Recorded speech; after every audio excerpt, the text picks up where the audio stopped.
Hey everyone, I hope you're doing well. Today I really wanted to talk about Venus-Jupiter aspects in the birth chart, and I'm gonna just kind of lump them all together in one video, so the information might be a little bit more brief. There's a lot of similarities between all the aspects, the easy or the hard aspects, so I feel like a lot of what I say about the easy ones could apply to the hard ones and vice versa, so I think that it might just be helpful to keep them all together in one video. So all aspects between Venus and Jupiter are just showing the relationship or the dynamic between what Venus and Jupiter represents. So what we love, Venus, and how we want to be loved, and Jupiter, which is our sense of meaning in our life, our inspiration, our enthusiasm, and what gives our life hope.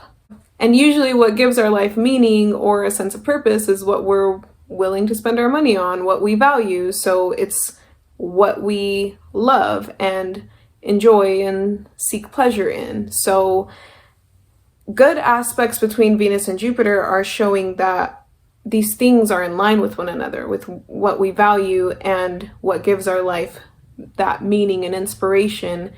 They're aligned, and the hard aspects just show that there's a conflict between the two, which can lead to either exasperating this dynamic or just kind of being confused about where we stand on either one. So I want to start with the easy aspects, and I'm including the conjunction in this description, so this is going to be the conjunction, sextile, and trine, but I'll kind of point out specific differences as I explain them. With these easy aspects, conjunction, sextile, and trine, there's just a natural, easy blending of Venus and Jupiter. There's such an ease of blending that it's kind of just a given in our personality, like they're just kind of part of how we operate. But that means that there's more potential to justify any excess that these even easy aspects can cause, especially if there's other exasperating aspects coming off of an easy aspect between Venus and Jupiter, particularly with the conjunction and the trine too. Relationships are a big part of what gives our life meaning and purpose. So we love, and love is big with the easy aspects, especially with the conjunction. These people are known for being very generous, and that generosity is part of what gives their life meaning and purpose. They value that. They value being generous. So they actually get a lot of genuine joy and happiness out of giving to others, out of seeing others receive their love or abundance in life. Because relationships are part of that sense of meaning in life, partners have to align with our Jupiter and what Jupiter means to us. It's important to look at the sign that Jupiter falls into with these aspects to understand what that Jupiter meaning is and what our relationship style is going to have to kind of involve to fulfill that Jupiter meaning. The sign that Jupiter is in could also indicate the kind of Jupiterian things that we love, because especially with the easy aspects, they're so blended together that we love the things of Jupiter. So it depends on, the signs that these planets fall into that show what exactly it is that these people value or find a lot of enjoyment in or like to indulge in. Resources, Venus, which is what Venus indicates, they're important to us because they're what fulfills Jupiter for us. And in the easy aspects, it's naturally being fulfilled. So our resources and how we obtain them and collect that abundance of Venus and Jupiter, these things go hand in hand. It's important to us and they're part of our value system because they're what fulfills Jupiter, the meaning, the sense of hope in life. Everything that we love and what we share with others, that's all going to be determined by the sign that these planets fall into. These people are also tend to be more social, but it depends on obviously the sign and the house that these planets fall into. It gives a more playful love nature, and anyone that they interact with, or socialize with is given that generosity. It just kind of naturally flows out of people who have these aspects. With the conjunction especially, and potentially the trine, if there's any hard aspects coming off of an easy aspect between Venus and Jupiter, it can show that it's more likely to be driven to excess, like the excessive side of Venus and Jupiter. Or it could show that the love nature might be restricted, like that generosity, that overwhelming feeling of like love for other people, that can be kind of restricted. It can be driven to excess because there's no conflict between what we give, who we date, or the amount of partners that we may rack up, or how much these people spend, how much they indulge their senses. All of that is connected to Jupiter and their sense of enjoyment. Because these are easy aspects, there's nothing there that's kind of holding us back from that overindulgence. So that's why even, especially the conjunction and potentially the trine, they can still be driven to excess. Even excess in like superficiality, or just kind of being a little bit more shallow.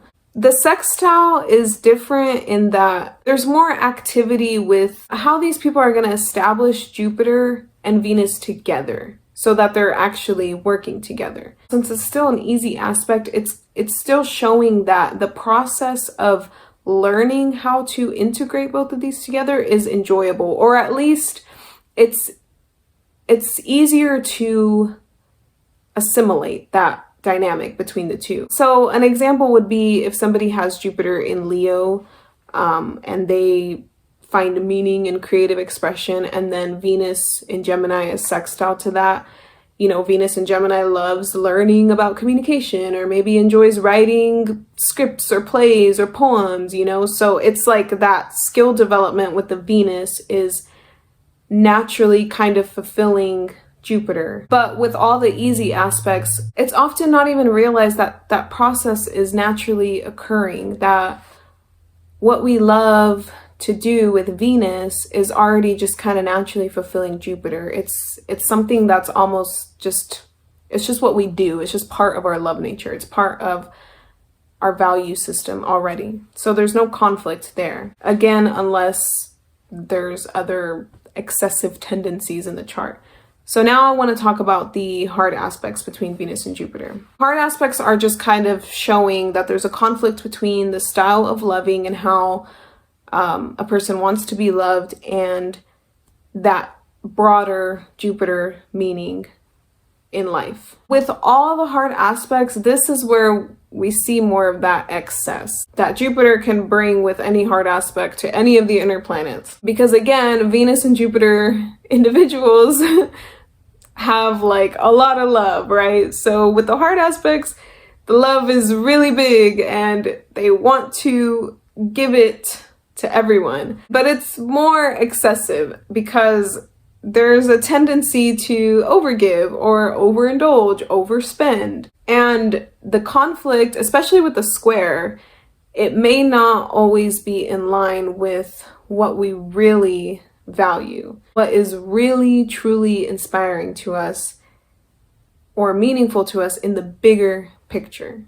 With the hard aspects, especially with the square, you have to figure out your Jupiter and what it means to you to get those Venusian habits or values in line with Jupiter, with that sense of meaning for your life, that value, that bigger belief and value system that you want to establish for your life. You got to watch out for superficiality, more so with the hard aspects, especially because these people can kind of tend to be dissatisfied with their partners or in their dating life, because it can always feel like partners just aren't meeting that Jupiter ideal of, you know, what makes my life feel meaningful and purposeful. But that dissatisfaction is a reflection of this conflict still needing to be worked through within you. Also, watch out for frivolous spending.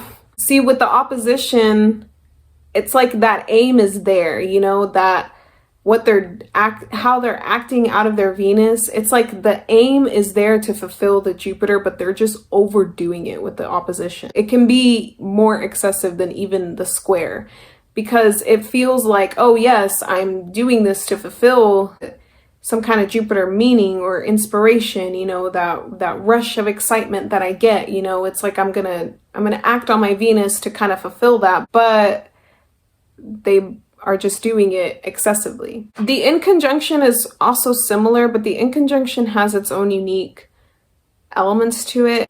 From what I've seen, you can see this with the opposition and the square too. I've seen it specifically with the inconjunction.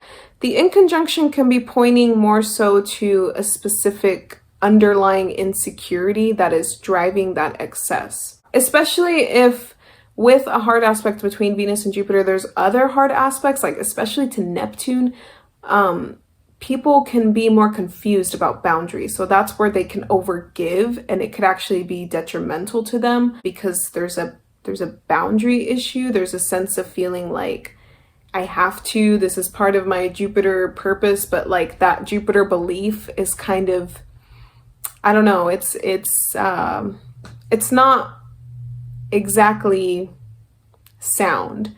It's like the sense of morality has to be figured out or defined more, especially if there's hard aspects from Venus and Jupiter that kind of might denote like a boundary issue. It's showing more of like a sense of morality that comes out of a feeling of obligation.